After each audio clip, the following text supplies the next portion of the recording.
What's going on, you guys? Joseph, aka 55, here with another vocal series episode.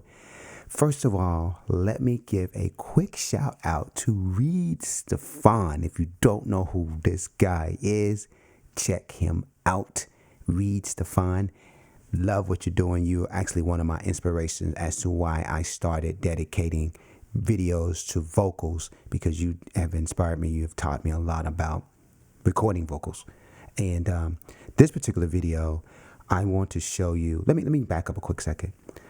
I actually made this video a while back, and I'm not for sure if I had titled it right, or if I had gave it the right tags, or if I had worded it right, but it didn't get a lot of reviews. And I'm like, this is one of the best tips that anybody who's doing vocals can use. Let me show you this. This video I'm going to show you, instead of doing the video again, I'm actually going to play the video. But let me just explain. Let's say you're doing vocals and you wanted to add a little bit of EQ, add a little bit of compression, add your de-esser, and maybe just sweeten it up just a little bit. You can actually do this in Logic and record those settings in real time. So now you already have a lot of the little nuances, for lack of better words, on your vocals already. And it's going to save you a lot of production time or mixing time because you already had those little things on your vocals.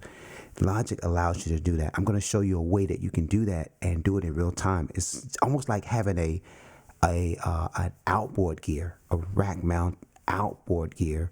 If you don't know what that is, it's basically like a virtual. If you old school like me, you remember having the preamps and having the the de-essers and the compressors. You can actually do that in real time and record that in real time, and it's just great.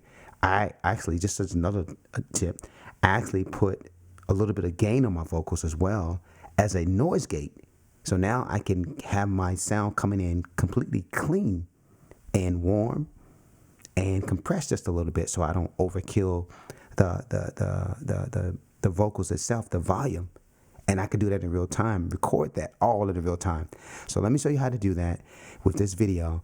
Again, if you like what I'm bringing here, be sure to support it. I really appreciate that. And without further ado, I'm going to roll this video. Like, subscribe, notification, and we're going to keep it moving, okay? So here we go. I'm going to hop right to it. I got 5 minutes to show you how I create a virtual rack mount. Some people call this printing to your track. Some people call it outboard gear. I'm going to show you how I do it. I think it's more efficient for me. I've seen some other videos on how to do it, but I think mine is more efficient. Let me know in the comments if you think mine is more efficient after watching this video. And do like, subscribe, follow. I appreciate all of the love. And I will be making more videos if you guys just support it a little bit, okay? All right, let's do this. So I'm going to show you how to do that. All right, here we go. So first thing you're going to do, you want to make a audio track. For vocals, I use mono. I'm going to use mono, output to stereo, very basic. You're going to make one track, hit create track. All right, the next thing you want to do, you want to open up your mix window. In order to do that, just click on this icon here. Next, you want to go down to the bottom where the audio is right here, and you want to make your stereo out, send it to a bus, assign it to a bus. I'm going to assign it to bus 55, and you probably already know I'm 55. I call 55, so I'm going to use bus 55. Okay, once you do that, Logic's going to create a bus channel for you. Let's just go ahead and name that bus channel Outboard Gear. All right, boom. Next thing you want to do, you want to turn that from stereo, which here indicates that it's stereo, this little infinity loop here. Click on that once, boom. Next thing you want to do, you want to take this B55, you're going to assign that to input 1. Now, something magical happens. Wow, now you have the vocals going through here. Let's just mute it out just for now. Boom, I'm going to mute it out so you can hear me clearly. Okay, so next thing you want to do here, you want to go at where it says stereo out. We're going to take that and assign that to another bus. We're going to make that bus 1. Boom. So now that's bus 1. It created another bus channel. Now we're not going to continue making bus channels. We're going to stop there. Pay no mind to this auxiliary 2 right now. We're not going to use that just for now. Not in this video. Okay, so what we want to do is take this here, this outboard gear channel here in the mix window and put it here. In order to do that, we're going to go down, we're going to right click on it, we're going to hit create track. Boom. Now your outboard gear is here. Okay, cool. Okay. The next thing you're going to do, you no longer need this audio one. You can actually delete that. For some reason, Logic Pro X just magically makes this work with all of the essence and all of the things that came with that auxiliary is here. So now if I unmute it, boom, you can see I'm still here. So this is the outboard gear. I can start assigning any plugin that I want to on this particular channel. I'm just going to put a couple of plugins in, a couple of plugins that I actually use. One would be a gate, noise gate, because I usually don't want any ambient sound coming through my mic. So I'll put a gate on it. The next thing I probably would put, it would be an EQ on it because my voice is quite thin. So I'll put an EQ on it. And then more than likely, I will put a de-esser on it, even though I know a lot of professionals say don't de-ess your vocals. I just put it on it slightly to stop all of the S's from coming through. There's a couple other plugins that I do use. I do use another EQ. I use AutoTune, but not to get into that just yet. I want to show you basically how to make this outboard gear work. All right, so you got everything going through. This is a bus channel, believe it or not.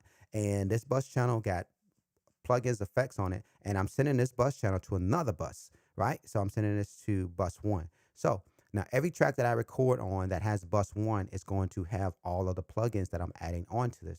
And that's pretty much how I do it. So let's go ahead and test it out, and then we'll end this video. So we're going to do new track.